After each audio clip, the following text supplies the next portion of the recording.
Bus stops that way, my father chuckled, pointing toward the cracked sidewalk. His smirk was cruel, the kind that had shadowed my childhood.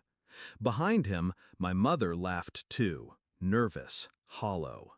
And then the sound came, a low, growing thunder in the distance, blades cutting the sky. Their laughter froze as the Black Hawk dropped onto the lawn, grass whipping into a storm around us. I stepped forward, duffel on my shoulder. "That's my bus," I said. My mother's legs gave out. She collapsed in the dirt. My father just stared, speechless for the first time in his life. I wasn't supposed to be anything, not according to them.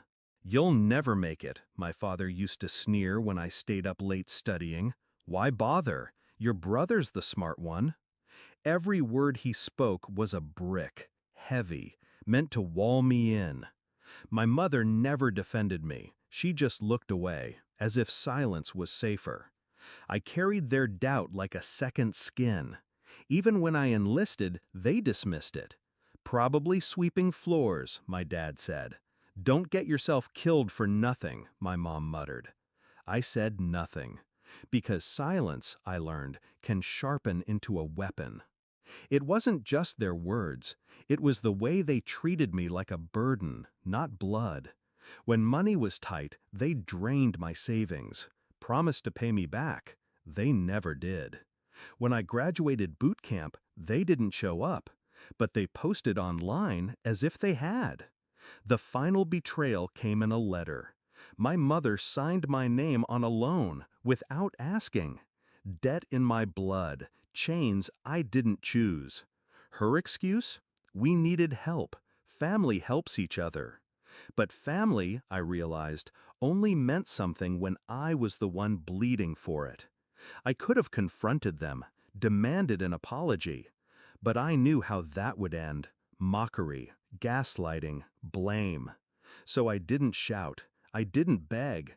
I just trained harder, studied longer, took every deployment, every assignment no one else wanted, and I rose.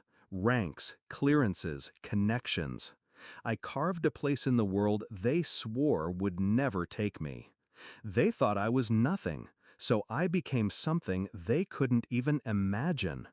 I never told them where I was stationed, never gave them more than scraps of detail. Let them assume I was ordinary, struggling, invisible. Meanwhile, my record spoke louder than I ever had. Operations classified, missions completed, promotions earned. While they sat at their kitchen table, laughing about how I'd never amount to much, my name was inked on briefings that shifted the balance of power. I waited, patient, precise, until the day I was granted leave and a ride home few soldiers ever get, the Black Hawk. That morning, I stood outside the house. They didn't know I was coming, didn't know what I had become. "Bus stops that way," my father mocked, as if I were still the boy with dirt on his shoes, begging for his approval. Then the roar split the sky, blades whirling, wind slamming against the siding of the house. The Black Hawk descended like judgment itself. The ground shook, windows rattled. My father's smirk collapsed into silence. I adjusted the strap of my duffel, eyes locked on his. "That's my bus," I said, calm, certain. The crew signaled me forward, dust and grass whipping around us. My mother's knees buckled. She fell to the ground, hands over her ears, eyes wide with disbelief. I didn't help her up. I didn't look back. I just walked into the storm of blades and climbed aboard. As the helicopter lifted, I looked down. My father stood frozen, jaw clenched, face pale.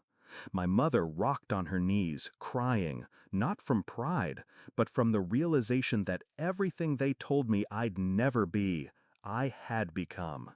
They had mocked me, betrayed me, dismissed me as nothing.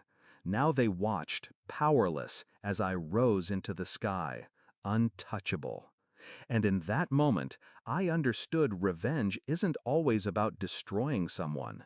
Sometimes it's about forcing them to see you, forcing them to choke on the weight of their own disbelief. They wanted me small.